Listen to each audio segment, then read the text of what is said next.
Sorry.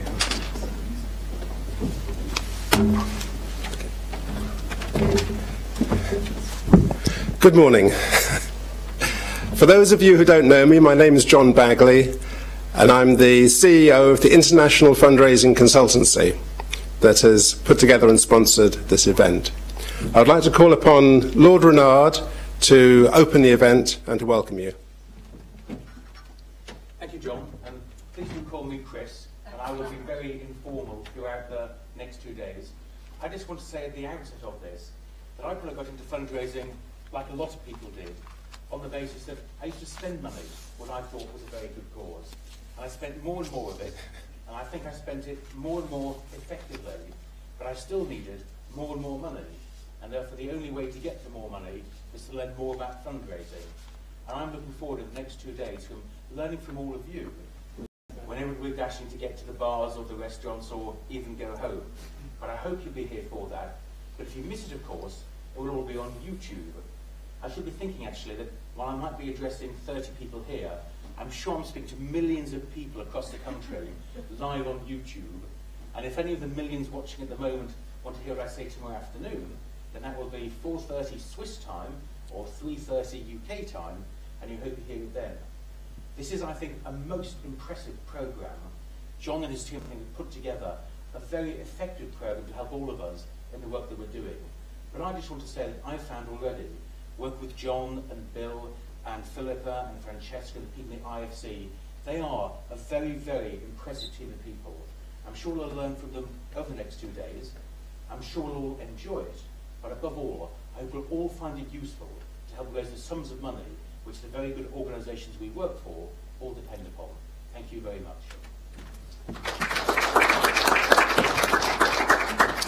Thank you, Chris. I'm going to do a few housekeeping points now to make sure the whole thing flows smoothly. I'd like first to let you in on a secret. And the secret is, these conferences, they grow and they develop over the years, as we hope this one will. But the very best conference to come to is the first one. And that's because at the first one, you get to speak closely with those speakers. There's a lot more interaction. And the speakers are a lot closer to you.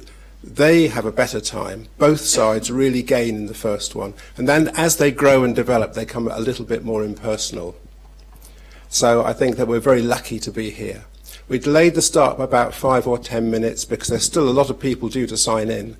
And I think they're going to miss the introduction and the housekeeping bits and come straight into Lord Renard or perhaps even my session later. Okay. I think with a conference, often we go to a conference and we take out just 1 or 2 or even 3 good points. We go back to our organisations and we put those points into practice. And yes, it works and we increase the income of the organisation. I think in this day and age, we need to be a bit more ambitious than that. We need to be thinking about transforming our organisations, and we need to be thinking about making major jumps in those organisations' income.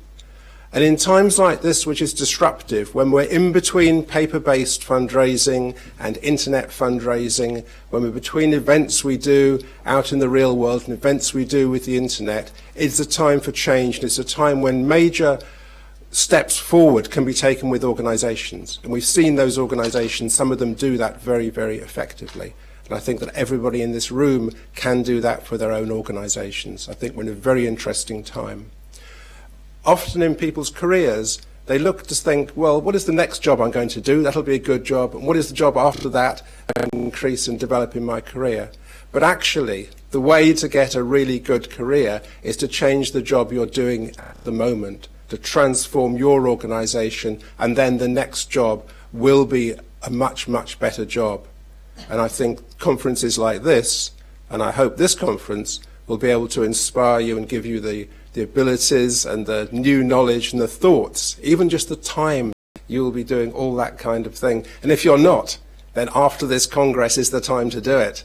At least set aside yourself half a day per week when that's what you do. You go online and you promote your organisation, you promote your fundraising. On the back of the badges, you will find a little plastic card that says IFC. and don't take this out and throw it away because it's worth money. We're offering 10% off our next contract with anybody who comes to the conference and uses the badge. So the smart thing to do is to agree some consultancy with us, get our budget, and then bring out your card at the last minute and say, I want 10% off. So you can save that up for when you meet with Philippa later on. Okay. The Congress Centre here that keeps this place in the centre very, very well is redoing its restaurant facilities. So at lunchtime, they've offered us the Villa Sarasan. And the Villa Sarasan is just up the road, 2 minutes walk, and is a beautiful villa in its own right. And we'll be there lunch today and lunch tomorrow, and we'll give out vouchers for lunch before you go over. We'll do that from the desk downstairs. It's only 2 minutes walk, and it's a beautiful villa, so we're very fortunate to be able to do that. Then the drinks and networking session this evening from about 5 o'clock to 7 o'clock, something like that. That session will be at the Villa Sarasan as well. So actually get out of the Congress Centre and you're not trapped here for the whole 2 days, which I think is excellent. Next year, the Congress, we will think about how we change and how we develop this Congress. How it grows from this moment in time will be a lot influenced by what you say about it. We're very interested in getting that feedback. Why you came, perhaps why other people didn't come, how you think it should be next year, whether you think it should be here or somewhere else. But what we feel is that an international fundraising congress or conference in Geneva once a year is a thing which is really well worth doing. And we've had a lot of people out there saying, yes, this is a great idea. Even if they can't come, they're interested in seeing it grow and develop. And we think the basis of it is good. But we want to refine it. We want to refine it to meet your needs, because unless we meet your needs, it's not going to work. Bill, I believe, has emailed to you a link.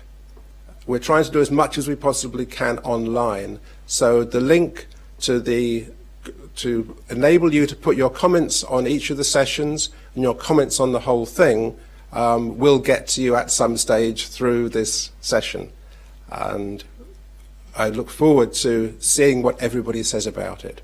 That's great. If for any reason you don't get the link, come back to Bill and he will give you the link, or I'll give you the link, and you can comment on the sessions either as we go along, or you can do it at the very end.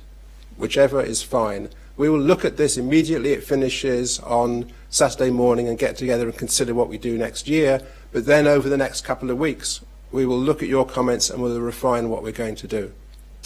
So it's going to be led by you over the next few years. When you all come back in 10 years' time, it'll be you who have created the Congress. I think that is all of the housekeeping announcements I need to make. And I would like to hand over now to Chris Middleton from Futures Coaching, who is in the front row there. Hi, Chris. I missed you for a minute. Do come up and give your talk. Thank you. And thank you.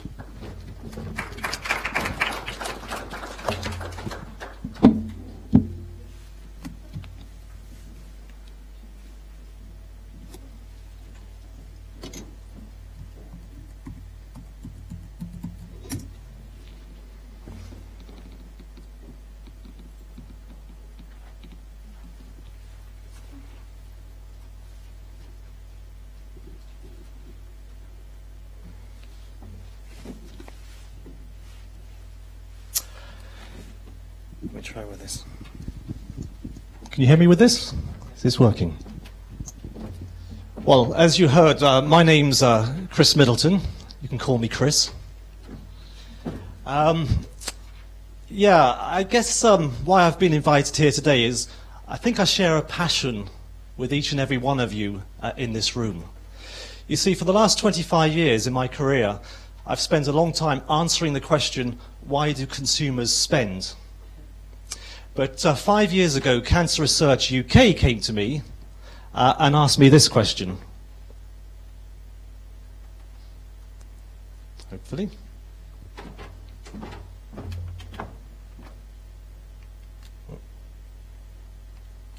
not working.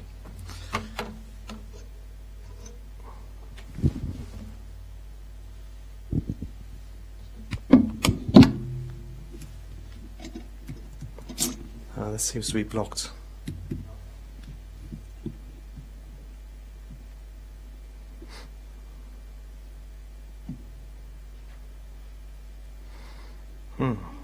Excuse me.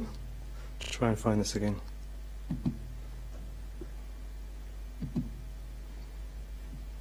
Going through all my dark secrets.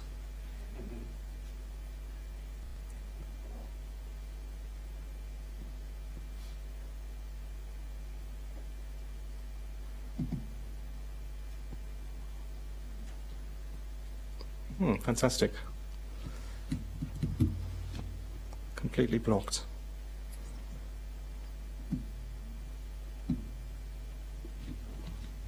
There. So they took a long time asking that question, but eventually Cancer Research came to me and said, why do people give? And we worked together. I come up with about 80 motivations why people give. And they were happy with that, but they then asked me a second question. And they said, they were still thinking about it. Wow. How will people give in the future? Now, this is a question that really gets me going. I'm a social cultural trends expert. If someone starts to talk to me about the future, then I get very excited. And I guess each and every one of you in this room, if I look around and see some bright shining eyes around there, would love to know the answer to this question: how will people give in the future? And so the answer is, well, that's probably a long story, and what I attempt to do today is not give you the answer. Is there an answer to that question? But at least I can help you grope towards one or two indications on how the future will shape up and how people will give in the future. And that's what I hope to do over the next hour. I will look a little bit on some of the trends of the fundraising industry, some of the things I think you're following, but I'll also look at some of the trends amongst the donor community, amongst the givers, two particular trends I'm interested in, and I would like to try and convey them to you this morning, get you excited about them as we go through. So here's the agenda, very, very simple.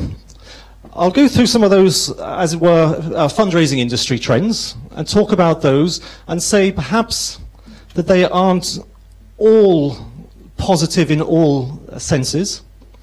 I'll then go through a couple of these social cultural trends, social trends as I call them, and I'll talk a little bit about execution towards the end of the session so you get a good idea on how to implement some of this stuff. So it's not just theory, you can see how to embed it into your organizations.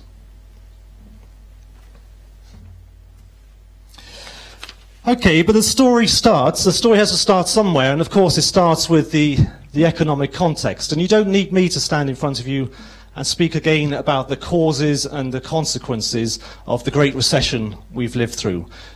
We know, don't we, that the banks, the European banks, are sitting on mountains of toxic assets. We know the sovereigns are in debt up to the hilt, and you see the latest figure there of the global public debt. It's moved on since this screen snapshot was taken, of course. And those flags, incidentally, show how much each and every one of us from these countries would have to pay if we were to completely make sure. Just going to do an experiment. I want you to put your hands in the air. If you recognize some of these trends in your organization, trends towards professionalism, towards efficiency, towards measurement, towards more and more performance. Hands up if you recognize this in your business, in your organization. I think that's most people. And hands up if, for you, you recognize that these trends have increased over the last 5 years, that actually they've ramped up. So that's most people. So we're agreed, aren't we, that these trends are actually active amongst fundraisers today.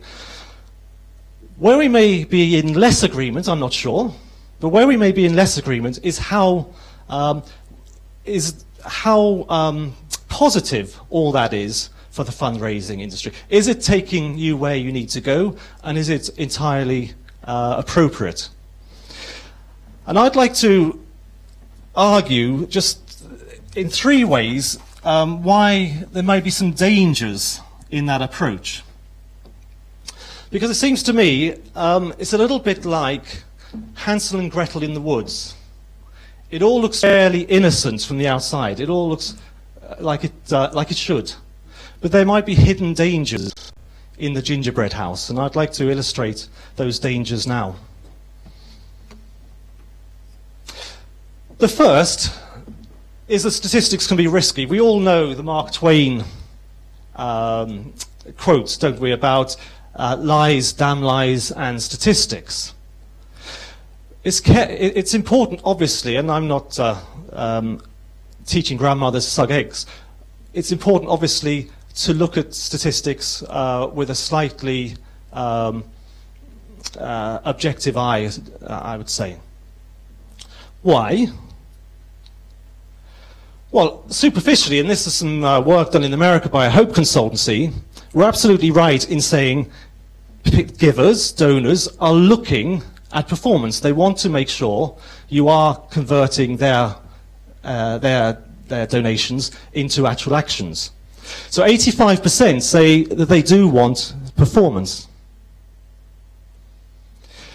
Scratch a bit deeper, and you see that those willing to do something about it, those willing to look for information to make sure their chosen organization is responding efficiently, actually falls down to 35%.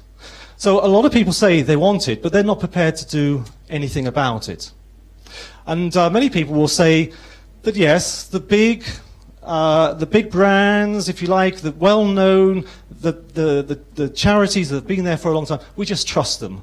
We know they're doing a good job, and we'll just blindly give to them. Now, you could say to me, Chris, not really sure I agree with that. You're a trends person, and surely you recognize that one of the trends is people are becoming much more savvy, they're becoming much more intelligent, they're able to look at information and interpret that information. And indeed, as a trends guy, I'd say absolutely right. Yes to that. But my point is that of those 35%, they're clustered in a certain proportion of the population. This is a values-based segmentation by a German company called Sinus, who I used to work for. And here we have, in this ring here, a subset of people who actually really are those people who will be looking into websites, looking at your performance, looking at your annual reports and accounts, making sure you're actually giving them the bang for their buck that they want. If you have fundraising activities that are appealing to any of these other, what are called social milieus, then all of a sudden you can be more confident that actually people aren't looking at your performance numbers so carefully, and actually much more curious to know what you have to say about what you're doing and why you're doing it. It seems to me a second danger in this focus on being more business-like is that it comes at a time when businesses themselves are somehow in disrepute. I mean, look at these data from Edelman Trust, Edelman Barometer, the Trust Barometer. This is in 2011. And we see for many countries around the world, the trust in business has fallen away. The trust of businesses not to deteriorate the social climate, trust in businesses not to degrade to the environment. You know, they're even being called to account in doing their core mission, which is about growth and providing employment opportunities. And again, this is data from my former company, and it talks about how far employees think that employers' interests are aligned with theirs. And in the 1990s, the majority thought that employers were batting for them. They were on the same side. They're all working as a team. Roll forward to today, and the vast majority of employees think that the employer's interests are counter to their own.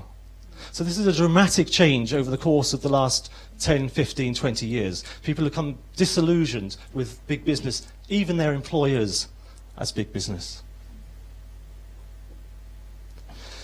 And again, it seems ironic to me that some of the cutting-edge businesses are changing their focus quite dramatically now and saying, no, it's not just about numbers, it's not just about performance. And Richard Branson in this book, Screw Business as Usual, says capitalism needs to be overturned.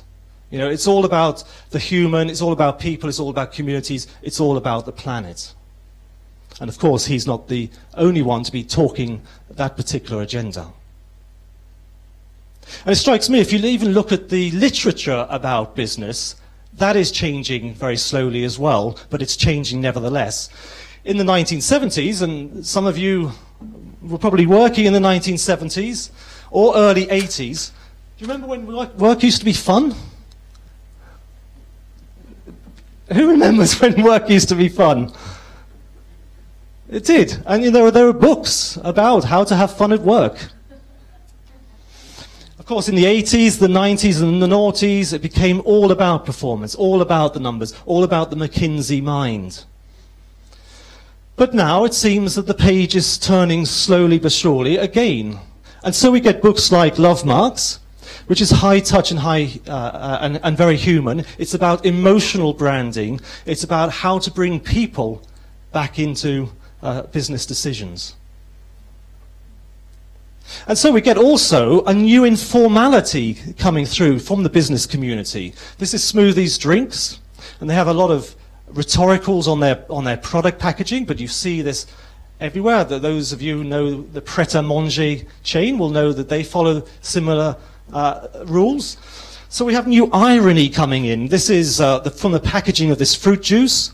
So the message on this carton is thus: don't make smoothies from any old stuff you can see out the window. Stick to fruit, brother, stick to fruit. We get this kind of new language, this new informality, this new lightheartedness coming through from business. But what intrigues me is that some of the more conservative businesses are also trying to adopt these kind of clothes. I work for a retail bank in the UK as a client, and they've recognized that to be taken as serious, they don't need to be stiff and starchy. They don't need to be conservative. And that they can be approachable, they can be friendly, they can adopt all of this kind of coziness, homeliness, domesticity within their branch network, and still be taken seriously, still be taken professionally. And that's exactly what they're doing now. So I think my point there is that business is changing, certainly at the cutting edge, and certainly they're moving back to a more human agenda, believe it or not. Now, I would like to see whether you would rather be business-like or you'd rather that kind of informal agenda. So I'm going to do another experiment with you. And I'm going to take you out of your fundraising hats off for this one, okay? And you're just people now, okay? And as people, I just want you to think about two brands, Microsoft and Apple. You know those two brands, you know their products, you know their reputation, you know some of their history, okay? And I'd like you to, whatever products you actually use, whoever's product you use, I'd like you to just think, which of those brands are you most attracted to? Maybe another way of saying this is, who would you invite to a dinner party? Would you invite Mr. Microsoft, or would you invite Mr. Apple? So hands up, who would invite Mr. Microsoft to their Swiss dinner party? One. Come on, there must be more. Who would invite Mr. Apple? There, okay. Okay, so why is that? Why are we attracted to the Apple brand? Well, some analysts will say it's because of the technology. You know, Apple have just got the slimmest, the lightest, the touch screen. Others will say it's the design. They're just funkier. They've just got it aesthetically.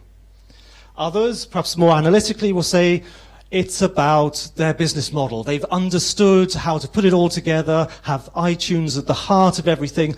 The apps change, the devices change, but iTunes remains at the heart of everything. That's true as well. But what's also true, I think, is that Apple have really understood what customers want, what people want in their lives. They've understood sort of latencies, what's missing from people's lives. And they've started to bring forward products which integrate, and all of a sudden people find that they had the need that they didn't really appreciate, but Apple somehow anticipated, and it integrates very happily and very successfully into everything that they do. It also seems that Apple are very good at the high-touch human side, the simplicity side of technology as well. Well, I've had enough trouble with technology already. I'm going to tempt fate again, because I just want to show you a quick video, if I can.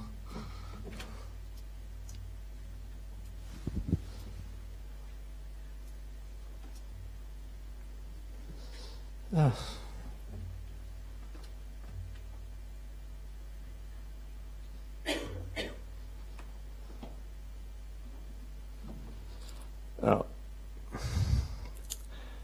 Okay, we're not going to get any sound on this. But basically, we've got these two guys talking, and one saying, you know, I do lots of funky stuff. I've got photos, I've got videos, I've got clips and such like. Are we going to get this going? We should get some sound, yeah. Okay. Well, I won't anticipate then. Yeah. For example, it'd be kind of hard to capture a family vacation, say, with a pie chart. Okay, here we go. It's worth Hello, waiting I'm a for. Mac. And I'm a PC. I'm into doing fun stuff like movies, music, podcasts, stuff like that. I also do fun stuff like timesheets and spreadsheets and pie charts. Okay, no, by fun I mean more in terms of... For example, it'd be kind of hard to capture a family vacation, say, with a pie chart, you know. Not true. Oh? For example, this light gray area could represent hangout time, whereas this dark gray area could represent just kicking it. Yeah, no, I feel like I was there. Apple came out with a whole series of videos like that, really very intelligent videos, poking fun at the differences between a rather conservative institutional brand and their own image of themselves as quite funky. But again, I think that the point is that Microsoft is much more business-like, is much more the company that's focused on facts and figures and performance and statistics and getting it out there in pie charts. And Apple is somehow working on the 21st century paradigm, not the 20th century paradigm. And so I think should fundraisers.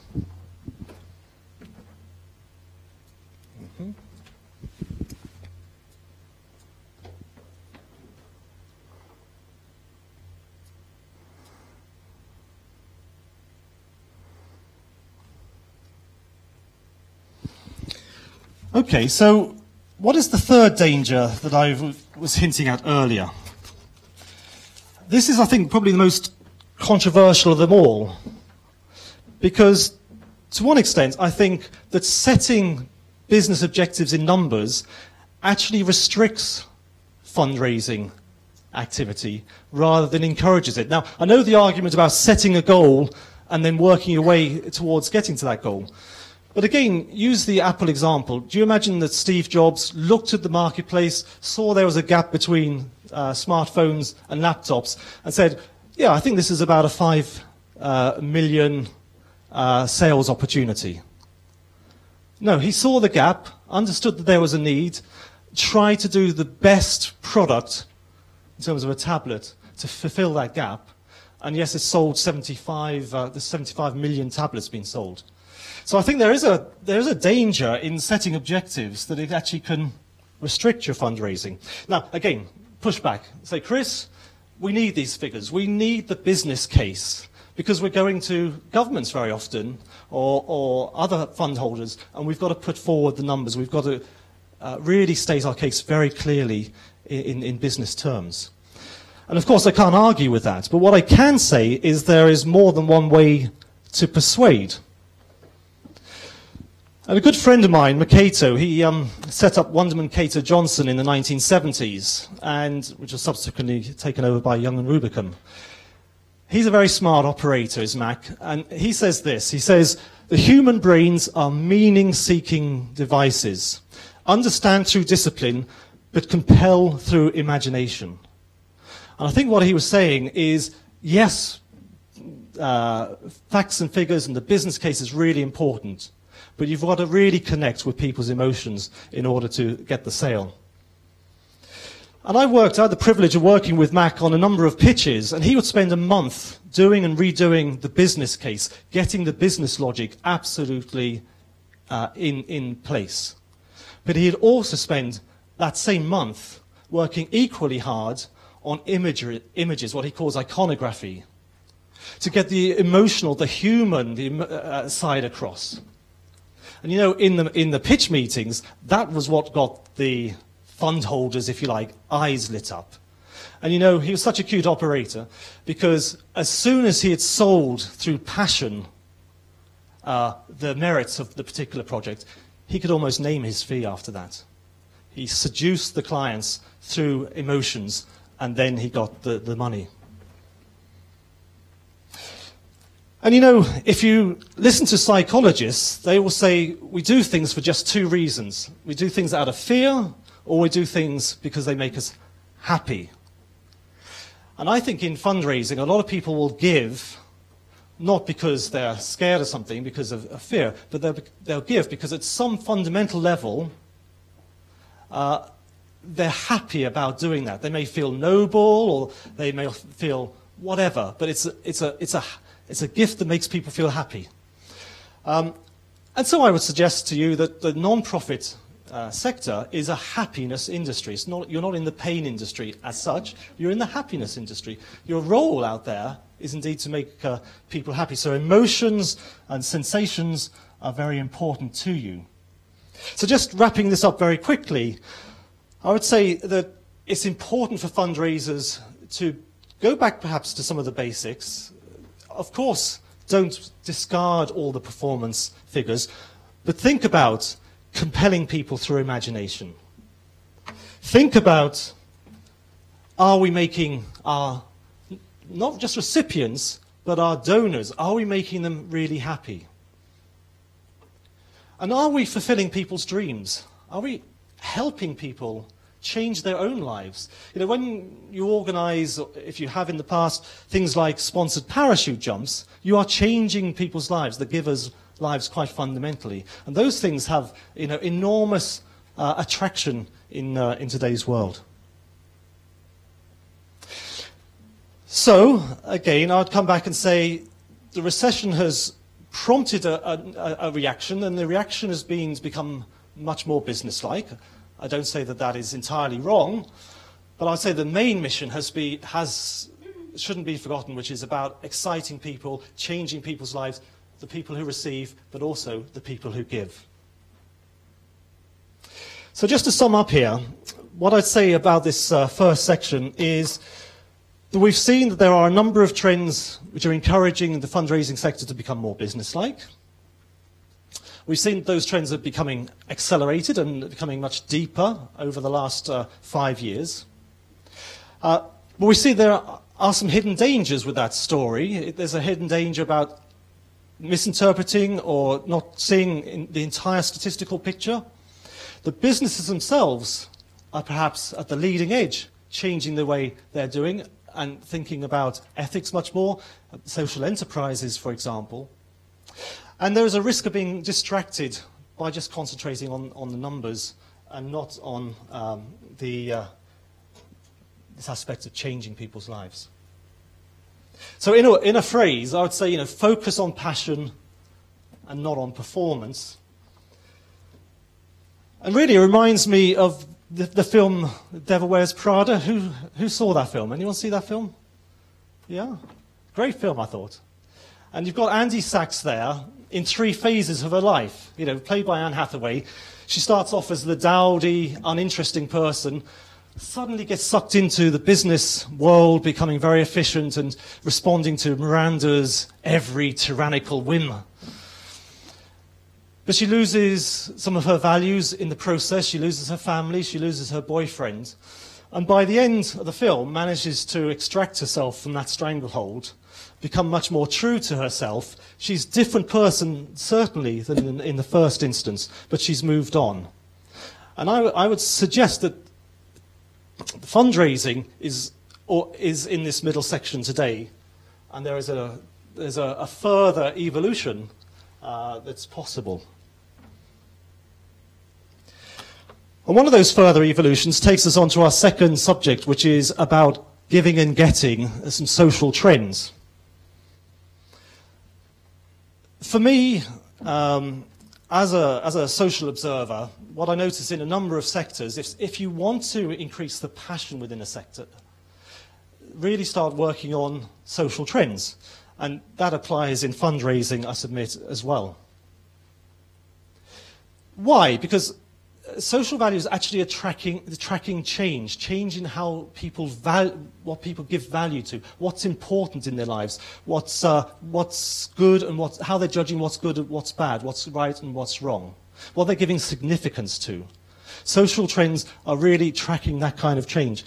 And values, the change in values, are important because the values are very central to who we are. They hit at our hearts, even at our souls. There's a very simple model which expresses that, which is on the outside of humans is behavior, what we actually do. What motivates our behavior are our attitudes. That's what sort of predicates how we're going to react in any given circumstance. But what lies behind attitudes are our values, what we hold dear, what is precious to us, what is significant to us. So values are very, very important. And I think if you take that model and apply it to fundraising, there's a kind of magic formula here. And the magic formula goes something like this. If fundraisers are able to give people more passion at the level of values, people will like you more at the level of attitudes, that's the level of preferences, and you will get more donations, that's at the level of behaviors.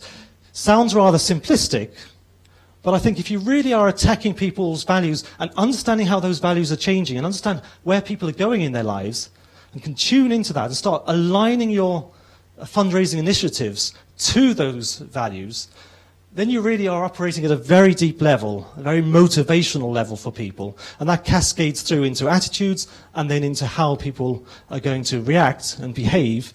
And of course, the behavior you want to nudge is a giving behavior. So once again, for me, social trends are key. They tap into people's values and they tap into passions. The passions around imagination, around happiness, around dreams that I was talking about earlier. So let's look at two social trends now. Let's look at we think and being not having. Two trends which are very active today. You can see them in all sorts of manifestations, in all sorts of dimensions. And what I hope to do over the next few minutes is convince you how powerful these are, how much of an engine they are in people's lives, and how much if you attach your particular wagon to these engines, you could actually be taken to some new and interesting places. So we think, what is that about?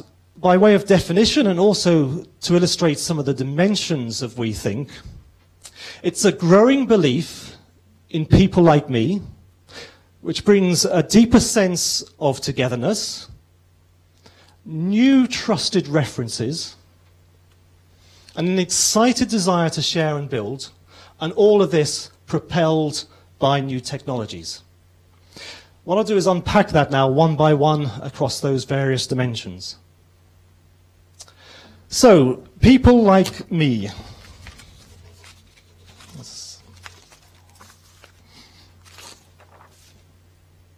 Let's get up to date here.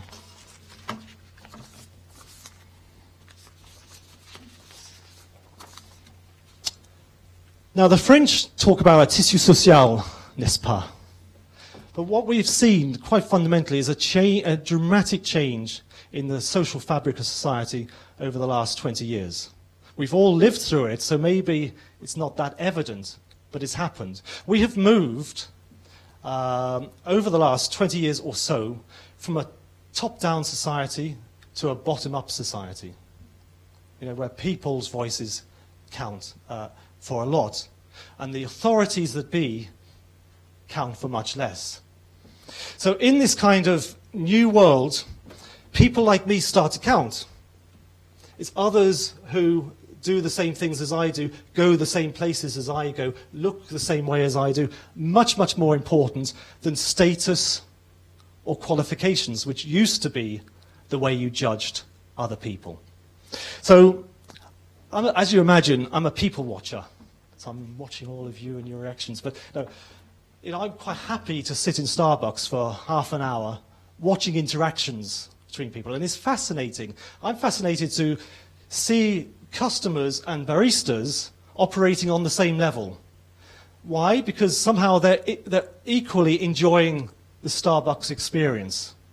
It's much less so a status thing of you're the server and I'm the customer. There's a much more free and easy and informal reaction going on here. You know Instagram was in the news recently. Facebook bought it for $1 billion. Someone said, well, they could have downloaded it for 99 cents, which is true. I'm a big Instagram user, incidentally, but it's people like me. It's people who like taking artsy photos and want to share those photos around, get people following them, get people commenting on them. It's a passion. They're sharing their passion, and they're part of this We Think social fabric. That's one aspect of We Think. A second aspect is about deeper togetherness. If you look at social surveys today and you say, why are you friendly with the people you're friends with? Or how do you make new friends?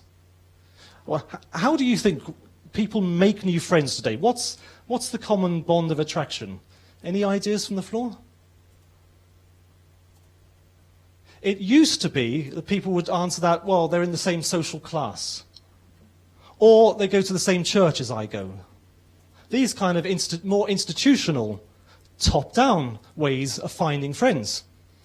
Today, the majority of people answer that question, they go to the same places I go. Isn't that amazing? The same clubs, the same associations, the same concerts, maybe, yes, the same workplace, the same school. And increasingly, of course, they go to the same sites that I go to online. There's no sort of distinguishing between virtual and real. If they go to Instagram, they have to be a worthy friend. So we're getting this deeper togetherness. We're getting much more crowd-like behavior, people wanting to experience collective emotions in crowds. And if you're in doubt about this, just think about Fête de la Musique, how that's exploded over the last 20 years. This year, for the first year, there was a Fête de la Musique in China. And I understand it was very good here as well, in Geneva, last weekend. I was the one in France. I also went to Solidays, which is an open-air concert, and we just see an increasing number of street parades and open-air concerts. People want to be with others. They want to be sharing with others. You've seen it in the Diamond Jubilee, if any of you watch the television as well. Millions turning out to share that collective emotion. And this is clearly something very, very significant for you. You should be writing down deeper togetherness equals more events. To do more events. Just as an offshoot, lots and lots of brands are very aware of this, of course. And so you get Heineken and Baileys and Red Bull and Red Stripe all present at these big concert venues. Why? Because people are experiencing these very full-on collective emotions. They're feeling good. They're feeling friendly. You get a brand right in front of someone's nose at that particular moment in time. Next time they see that brand, they're back there at that euphoric energy level that they had at that particular concert. So again, this strikes me, the things like Cancer Research UK's Race for Life is really feeding into this particular aspect, this particular dimension of We Think. Once again, huge changes in terms of who we turn to for knowledge, for information, for advice, for recommendations. I mean, it used to be that we took our information from the big ideology, big religion, big government, big brands. They would tell us how to live. That's all been swept away, and you now get much more family and friends, and those friends indeed could be virtual friends, instructing people, giving people recommendations on what they should give to, where they should go, what they should buy. And it seems to me that Amazon, people who read this, also read that, is completely on this trend. That's a fantastic way of we think. I follow this website here, Patients Like Me. It's a website for the chronically ill. And they share very openly and very honestly their conditions, their treatments, their therapies, their experiments, their lifestyle. They share it with other sufferers from the same illness. And they all learn from each other and try and experiment together. It's a way of innovation. It's a way of actually moving knowledge about particular diseases forward. And again, it's so short-circuiting some of the more institutional, some of the pharmaceutical ways of understanding what's going on inside particular chronic diseases. And you know, over the last 2 years, in following Patients Like Me, in the last year, I think the number of patients on that website went up by 50%. So it's something which is very active and very prominent, and again, a significant identifier of this particular trend.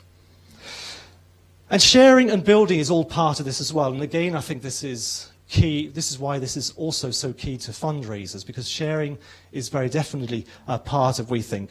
And it's not just online. In fact, I think I'm convinced that this social trend is what's actually helping the technology install itself rather than the technology driving this particular social trend. And I'll give an example of we think in the scientific community. I'll give you 3 examples. One is Goldcore. Now, Goldcore is a gold mining company, Canadian gold mining company. And they had a gold mine called Red Lake in Canada, and it had run out of gold. Their geologists could find no more gold in this gold mine. So they took the unprecedented step, never been done before in the industry, of publishing online 50 years of geological surveys. And they said, anyone out there in the world, have a look at this and see whether you can find gold. And if you can, by the way, there's $500,000 in it for you. Fair enough. So 1,400 people responded to that in some way or other. 140 really put forward a submission. And 28 were subsequently drilled and gold actually found. And you know, Red Lake is one of the richest gold mines in the world now. And this is we think in action. This is how the scientific community is responding. Of course, the Human Genome Project was exactly we think as well. You know, here were 2,000 scientists from 20 institutions and 6 continents working together, sharing information, trying to decode the genome.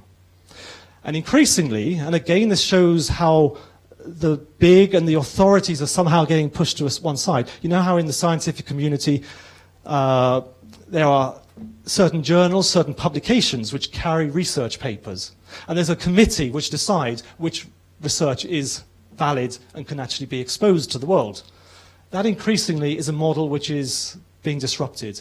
And scientists are now going to the scientific community in a we think kind of way.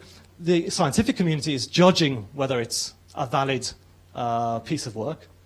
And then that's being published in online journals such as eLife.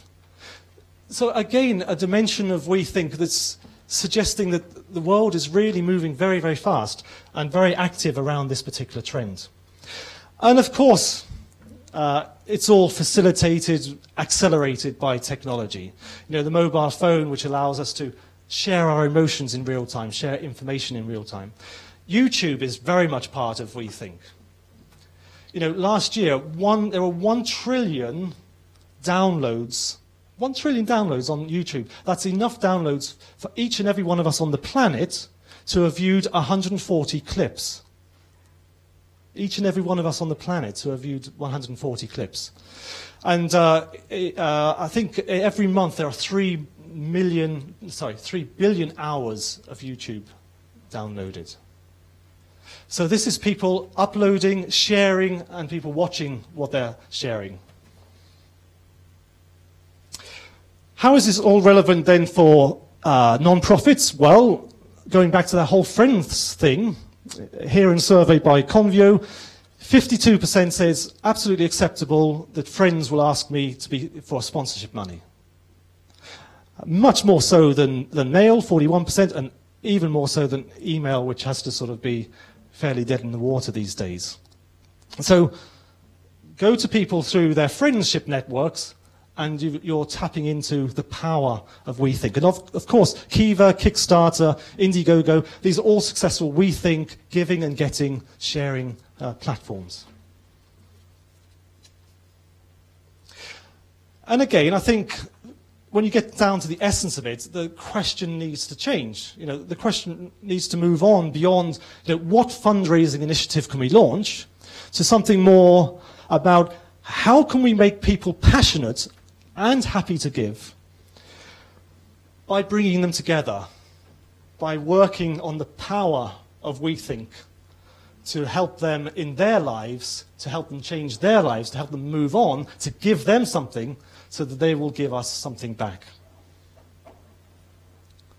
If you want to know more about WeThink, a good place to start is Charles Ledbetter's book. I unashamedly took the term for this trend from this book, WeThink. It's a very good read. Seth Godin, who you must know is the world's most prolific blogger. I think he's followed by more people in the world than any other. He's always talking about sharing. He's always talking about giving stuff away for free. Incidentally, another way of working with WeThink is to do think tanks, brainstorm, you know, working with the information in small groups, facilitated to actually try and unbundle what it all means and how it's important for you and your fundraising activities. So that's also a way forward. That was WeThink. Could you tune into that? Could you see that happening around you? Nods? It really is powerful. It's really shaping the way part of society is moving forward. Being, not having. Again, the number of dimensions. For some, the power of stuff to make them happy is waning. You know, we got to the stage of enough is enough. You know, how many extra pairs of shoes do I actually need? Meaning increasingly comes from memorable experiences as well as smelling the roses. And there's a new effort to try and discover who we are deep down inside, psychologically, spiritually.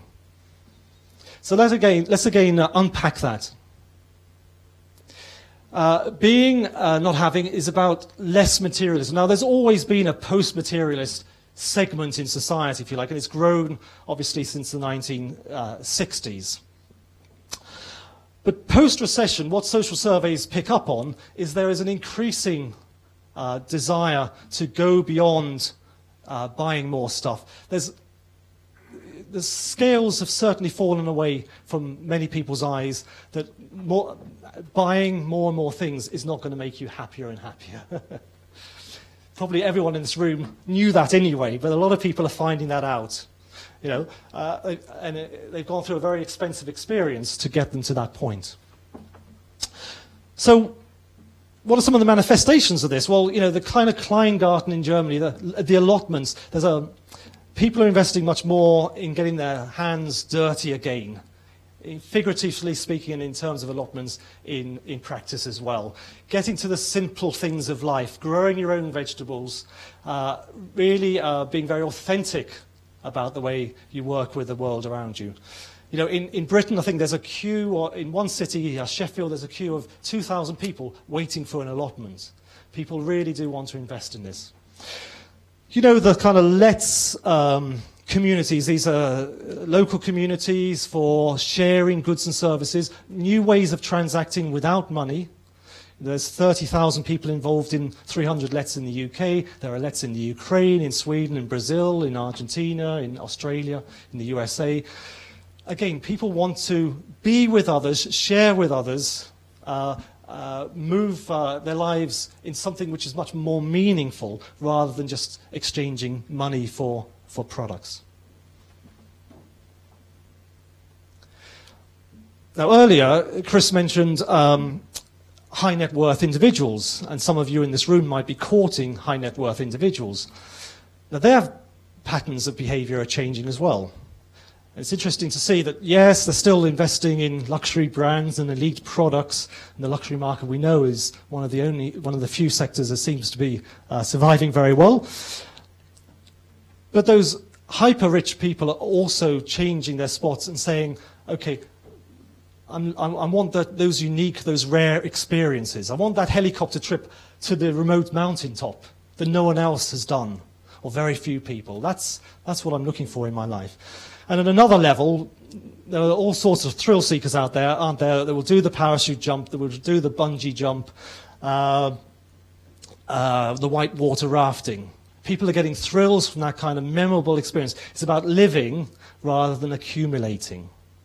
And you know, a lot of young people would much rather go and see Lady Gaga in concert than buy the table and chairs for their studio flat. You know, that can wait. You know, I'll wait another 6 months for that because actually, you know, this could be my only chance of seeing Lady Gaga. So it's about the experience much more than about the purchase.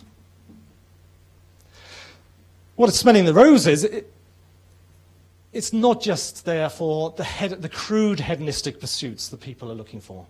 You know, they're looking for the softer hedonism, the connoisseurship. You know, it's about the shiatsu massage. It's about, you know, there was a survey in Britain which said up to the decade up to 2007, the British were walking 10% faster. So over the decade, they got faster and faster and faster. This trend says, well, some people are now wanting to slow down, to see what there is to see on the journey of life. And you know the slow food movement coming out of Italy is now around Europe. Spend 4 hours having a meal with the company of your friends and family on a sunny afternoon. You know, that's what life's about. It's not about walking faster to your next appointment.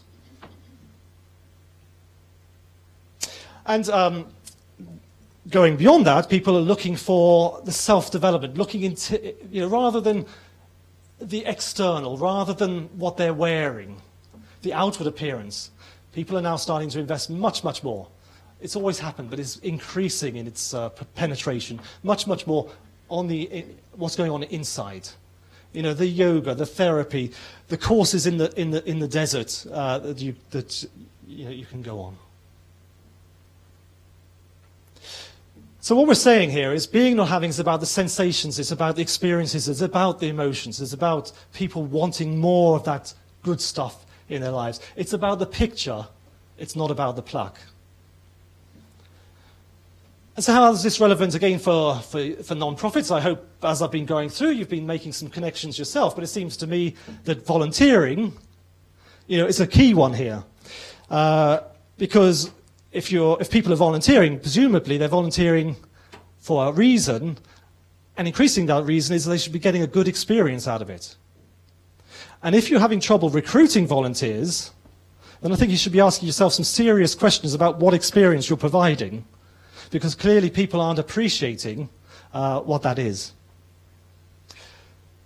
What it also means is recognition is more important than rewards. And it also means that people are less serious because they're much more invested in themselves, less serious about status in the outside world. And therefore, things like games are much more important in this being not having world than before.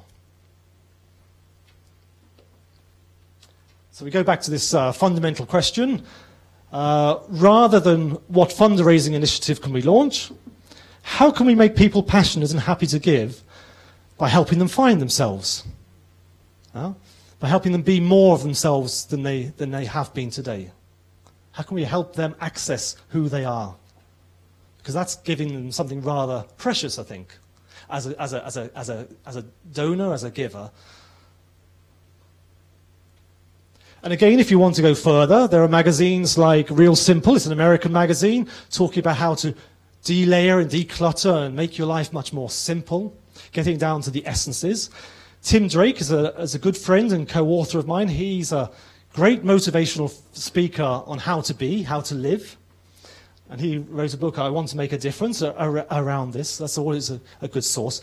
And again, workshop this in your teams, in your organizations. Start to get under the skin of it, because you could spend a whole day on each one of these trends to really understand and unpack them, how that social dynamic could really help you in your work.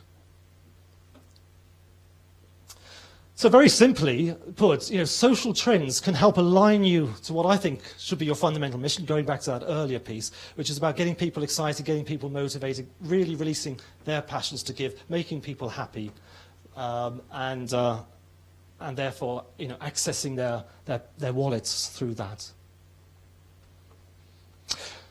So, a summary of this second section. We started off by talking some of the trends in the fundraising industry. I've just gone on and talked about 2 trends on the demand side. And we looked at those. We saw that social trends are important because they talk about how people's values are changing, and those values are a route to access people's passions, their imagination, their happiness, their dreams. We've talked about rethinking and being not having, and saw they're growing, but they're also, as I went through those different dimensions, you could see them touching many different aspects of life. That's a key difference between a fashion and a fad, which may be only in one sector, and a social trend which will touch many different aspects of people's lives.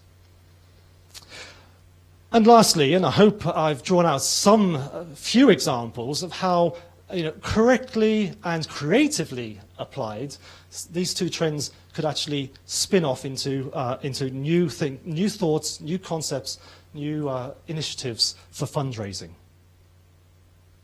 And again, just in a simple phrase, trends express how passions are evolving. I talked about how important passions are, and trends are a way of capturing those evolving passions. Okay, well, how are we doing for time? Okay, I just want to talk very briefly now as I wrap up about execution. And there's 2 aspects of this I would like to talk about. One is on the human resources side. Basically, I'm talking about you. And secondly, on the process side, which is what you do when you go back to the office. So it strikes me that at a very simple level, if you want to work with these trends, you have to live the trends yourselves. Everyone in this room. Why is that important? Because if you're obviously living the trends, then you can bring yourself to the decision-making process and therefore ensure that you are actually integrating these trends in your daily lives. But secondly, as I hope I've shown you, trends are showing you how society is evolving. And if you want to fundraise from society, and I'm including government in society actually, because politicians are human beings after all. If you want to tap into human society, you need to know where it's heading. You need to be able to intercept that society. So it's important for you as people to remain plugged in. So again, and John was eloquent about this right early on, I think it's inexcusable that anyone in this room wouldn't be on Facebook, wouldn't be Twittering, wouldn't be on blogs. It's not a fashion and a fad. It's a way, it's we think. It's sharing in the modern way. It's not giving away your private life. There are obviously all sorts of restrictions to what you would want to share, but surely you need to be in the flow. Surely you need to be in the flow, and there's no barrier for anyone in this room to be online and sharing in a we think way. In terms of being not having, again, I don't think anyone in this room should think that they are beyond self-development, that they are beyond coaching or meditation or yoga or therapy. We need to be working on ourselves as well to help others. Now, a second way of plugging into resources is to train or regain a young brain. Now, I understand that term is probably a new term for you, a young brain. So I'll briefly try and explain what that's about. You know, there's no organization that I've worked for as a consultant or as on the client side where people haven't been demoralized at some stage by the weight of bureaucracy, by having a poor boss, by being overworked. All these kind of things can crush our motivation. Okay? Some nods around the room. But it's not just our organizations that crush our originality, our spirit of adventure, our desire to change. Actually, over time, we ourselves, most of us, actually somehow start closing down the doors for change. This is information from Social Vision, and it talks about I'm always searching for new things. And you can see that young people, 15 to 24-year-olds, well over 2/3 are saying, yes, I'm always up for it, looking for novelty, looking for change, what's new, what's next. It falls away very, very quickly in our young adults' lives. Very, very quickly, actually. Probably corresponds with going to work. And by the time we're 65, 1 in 5 is still open to move on, move forward. Well, 1 in 5 is already good, you might say. That means 4/5 of people are closed down to change. Now, 40 years ago, when people would die 5 years after retirement, it didn't really matter much. But now if you've got 20, 30 years of active life ahead of you and you've closed to all sorts of change, how dysfunctional are you going to be when you're 80, and when society has raced past you and you're still living with a mindset of the 1990s or 1970s or 1960s. So that's an old brain.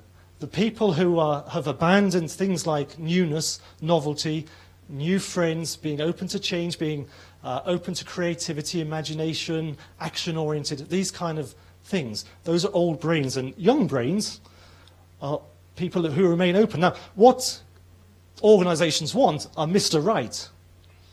What organizations often get is Mr. Left. So part of the way around that is to regain young brains. We're all young ones. We're all adventurous, presumably, ones, and creative. And there's all sorts of training you can do, and I obviously do some of that training to help people move back, if you like, to being open to learning, to being energetic, to be risk takers, to be imaginative and creative. Wouldn't you love your teams to all have those characteristics embodied within them? And if you want to know more about the resources side of executing trends, what if the British creative agency, this book, How to Have Kick-Ass Ideas, is great on brainstorming. Contrarian ideas, Paul Arden's, whatever you think the opposite. I've got my own book, You Can Be As Young As You Think, there in the middle. 3 process things just to talk about briefly, how to embed trends into your business. First, you need to decide what trends you're going to be looking at. Is it we think? Is it being or having? Is it one of the tens of other trends that you've heard talked about? Cost consciousness, social media, taste for technology, these kind of things. Some of the trends you probably haven't heard of.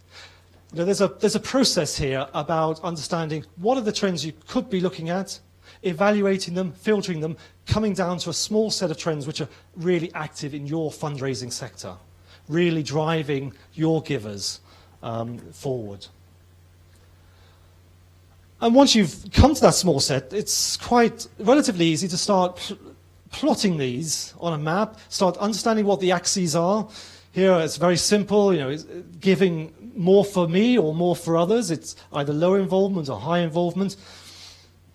You can plot the trends that you've been working on there, and then you can overlay your own initiatives. What initiatives have you currently got according to an axis like that, a mapping like that? So you can see what trends you're actually playing to today. You can also obviously see the gaps. What are the white spaces in your offer where you know the trends are important, you know the people are very active on those trends, and yet you don't have a fundraising initiative which is being supported by the pillars of those particular trends. And obviously, if you've identified the white space, then you could start to do something about that and use those trends to actually brainstorm new product or new fundraising initiatives. And trends are very, very good here as well in terms of that brainstorming experience, because as a catalyst, because they're forward-looking by definition, right? What you want to do is have your innovations which arrive and intercept the future when the future happens. So what better catalyst to use to generate ideas than those trends in the first place? Now, trends are great for generating new initiatives, but they're also great for generating whole new categories. Wouldn't that be great? You can drive off new product initiatives from, we think, what about whole new product categories from pressing together a number of trends? New categories of giving. What are the new categories of giving? Again, going back to sort of the question that Cancer Research asked me early on. And this is a funny chart, but what I'm trying to get at here is I was asked to do this for the healthcare industry. What are the new categories of illness?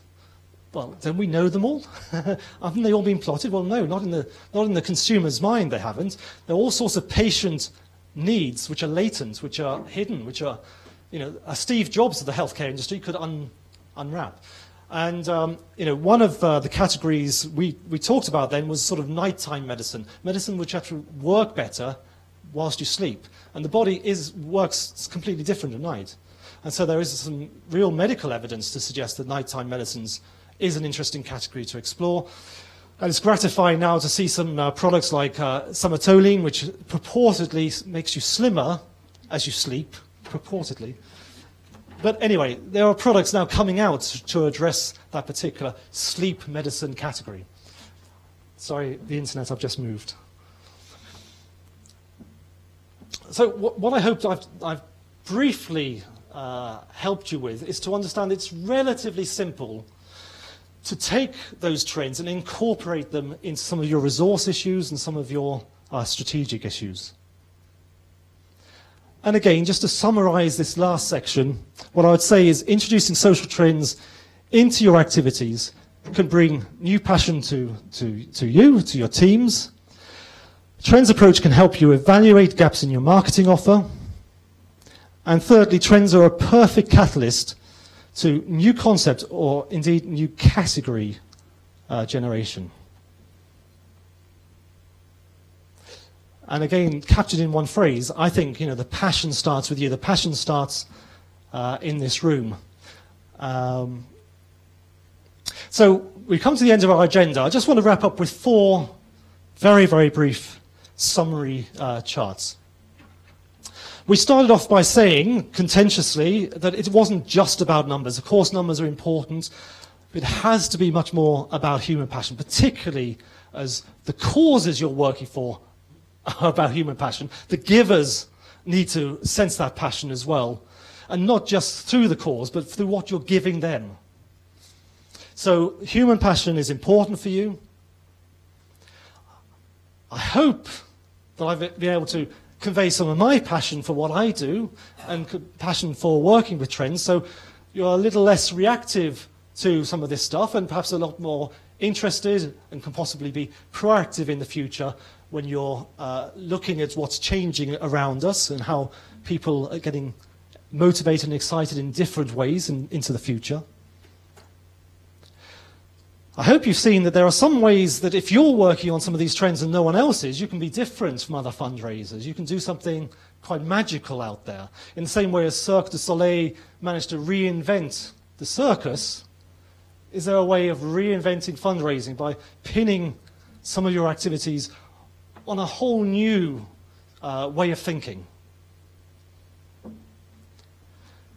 And lastly, I hope I've convinced some of you that there are ways, simple ways to apply some of this stuff. It's not academic stuff. It's how people are living today. I hope I've dispelled some of the doubts around trends thinking. I hope I've given you some belief that some of this is possible, perhaps. And again, I'm realistic enough to go back to what John was saying, to think maybe you retain just one thing. maybe I share John's ambition. Maybe there is a step change that can be had here as well. So I thank you for your attention. I thank you for the people who are nodding and encouraging me along. And John, I'm really over to you to understand whether I've got time for any questions or whether people have had enough and need coffee. Take 5 minutes of questions. Okay.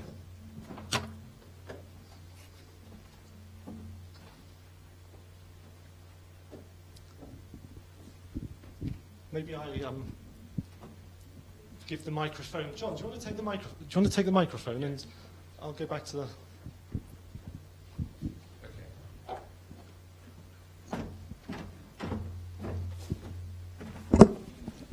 Mic is on. Thank you. I feel embarrassed to put questions since I came late into this room. And usually when I come and listen to coaching or fundraising techniques, I'm a little bit blasé, but there is some magic in your talk, which makes me very enthusiastic. Still, one should both fight the excessive skepticism and excessive enthusiasm. Your last motto, from doubt to believe, can be perceived as double-edged. So can you comment on the two edges of this kind of motto, which can push forwards and precisely give you a younger brain, but at the same time can make you sometimes a little bit mystical? Well, you know, trend watchers have this reputation of good speakers and entertaining, and then everyone goes back to their desk and says, that was interesting. I hate people saying something was interesting. Either it's got to be useful, or for me it hasn't worked. So I do agree with you, and I do agree that trends are a tool to get you to where you need to be. But you mustn't suspend other business thoughts, for example. You mustn't go off the deep end and start thinking that things are possible where practically they're not. So obviously there's a good dose of common sense. But what my experience is, going around companies, is they don't use this enough. There is magic here, and they need to push the envelope as far as they can, and then say, okay, but let's overlay now some other common sense, some logic, other people from outside the working group come in and give their comments. So obviously this isn't in isolation, but I don't think people work with trends long enough and far enough really to see their value. So I would say, you know, keep the belief, brother, keep the belief.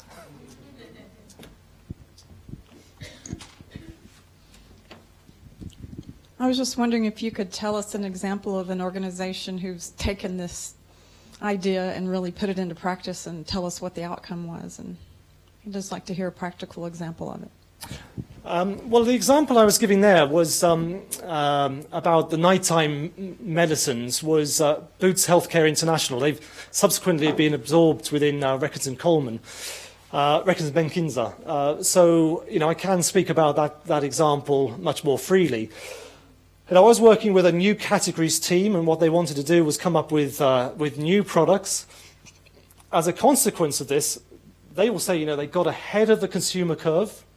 They started to think about what they could do in product terms in a different way, and they worked on, you know, over the course of a subsequent year on, you know, new product launches into you know, into the trends we were discussing. So, you know, that would be one example. But I mean, clearly, I've been working in the trends area for 13 years. Before that, I was a retailer, actually.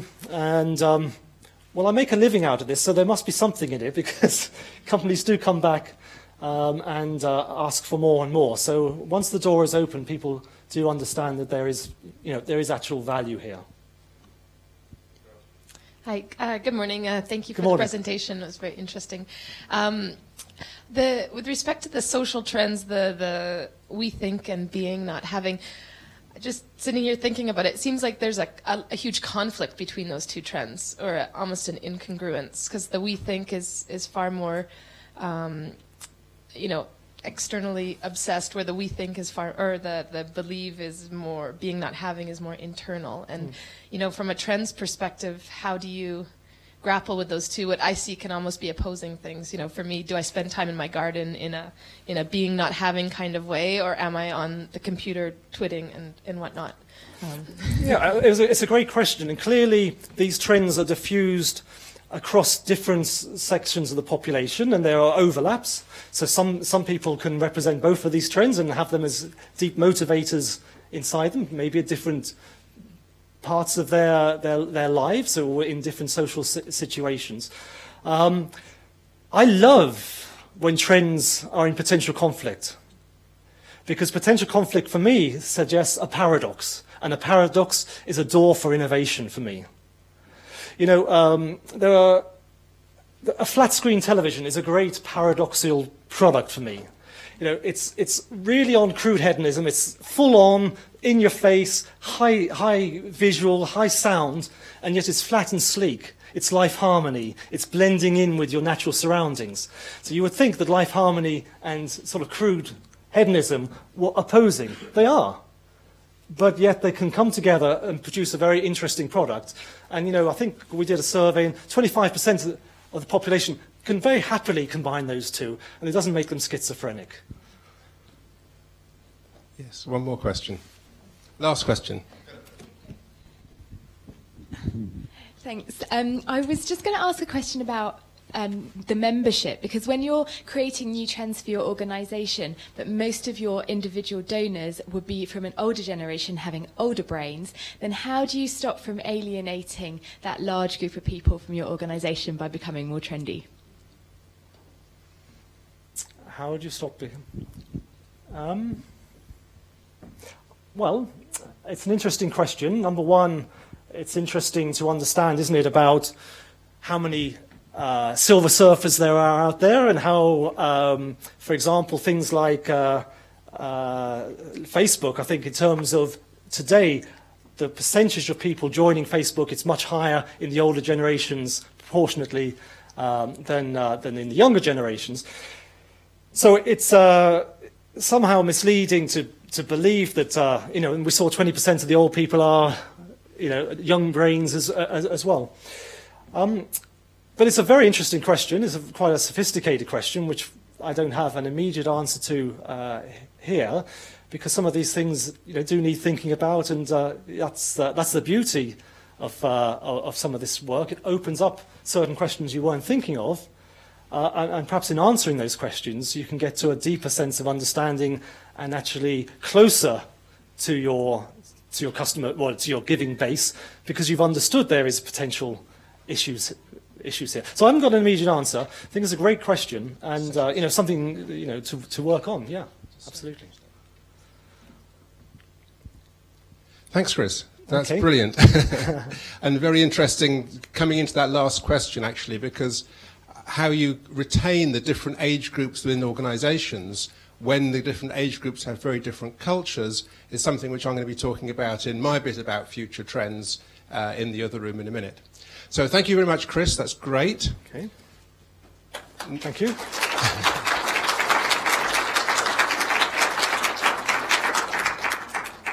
Okay, so we'll have just a couple of minutes break as we walk around between the two rooms. Coming back into this room in a couple of minutes will be Chris Renard, who will talk about, very practically, about major donor fundraising. And one of the trends is the way money is moved into the hands of relatively few people. So you better be following it and following them and using your fundraising techniques on those people. And then in room G over the road there, I will be there. Maybe it's E, can't remember. Room numbers are getting confused now. But just over the road, I'll be talking about future trends. I'll take 4 different trends and I will deal with them in detail about fundraising rather than about the larger questions that Chris has raised today. But I thank Chris for all he's done, and I think that's a really good start to have that vision in front of us, to thinking about the future, thinking about where everything is going so we can adapt and learn from it. Great.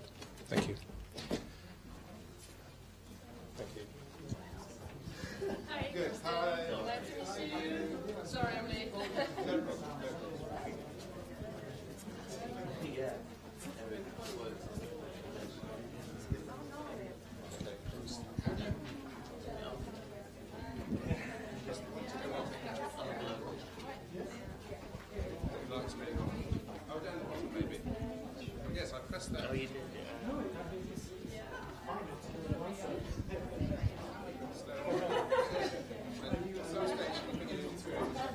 Yeah,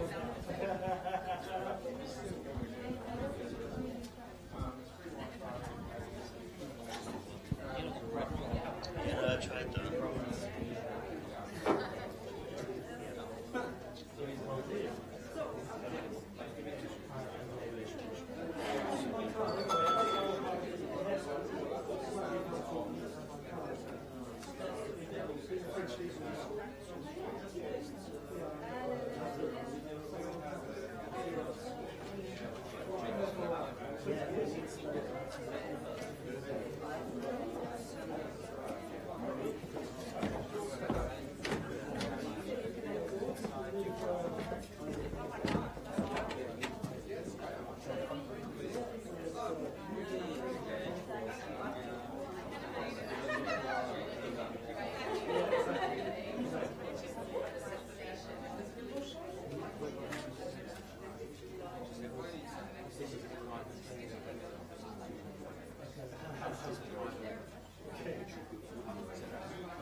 Technology, not stopping